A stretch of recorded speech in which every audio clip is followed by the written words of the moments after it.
Suzanne খানের সঙ্গে বিবাহ বিচ্ছেদের পর প্রায় ৩ বছর ধরে অভিনেত্রী ও সঙ্গীতশিল্পী সাবা আজাদের সঙ্গে প্রেমের সম্পর্কে রয়েছেন বলিউড সুপারস্টার ঋতিক রোশন। অনুষ্ঠান কিংবা পার্টি সব জায়গায় একসঙ্গে ক্যামেরাবন্দী হওয়ায় প্রায় আলোচনায় থাকেন তারা। কিন্তু এবার প্রেমিকার কাছেই নিজের সমুদ্রমুখী ফ্ল্যাট ভাড়া দেওয়ায় খবরের শিরোনাম হয়েছেন এই জুটি।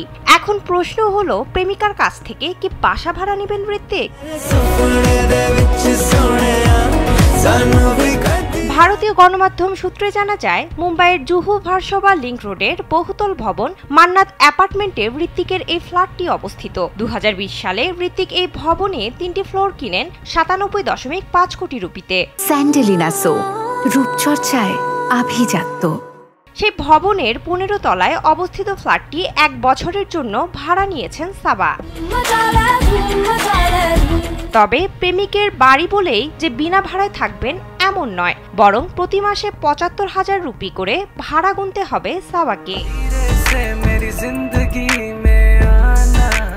প্রায় ১১০০ বর্গফুট আয়তনের ৩ রুমের ফ্ল্যাটটিতে রয়েছে আধুনিক ইন্টেরিয়র, সমুদ্রমুখী বারান্দা এবং বিলাসবহুল সব সুযোগ সুবিধা। যদিও ওই এলাকায় সমপর্যায়ের ফ্ল্যাটের ভাড়া সাধারণত ২ লাখ রুপি পর্যন্ত হয়ে থাকে। অর্থাৎ প্রেমিকাকে অনেক কম ভাড়াতেই ফ্ল্যাটটি দিয়েছেন ঋতিক।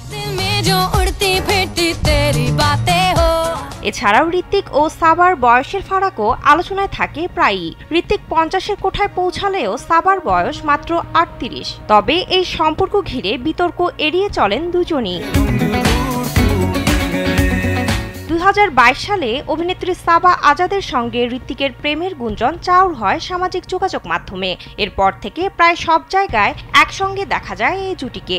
গত বছর তাদের বিচ্ছেদের গুঞ্জন উঠলেও ২০২৫ সালকে স্বাগত জানাতে এই যুগলের একসঙ্গে দুবাইয়ে ঘুরতে যাওয়ায় সব জল্পনার অবসান ঘটে। বিনোদন ডেস্ক, কালবেলা।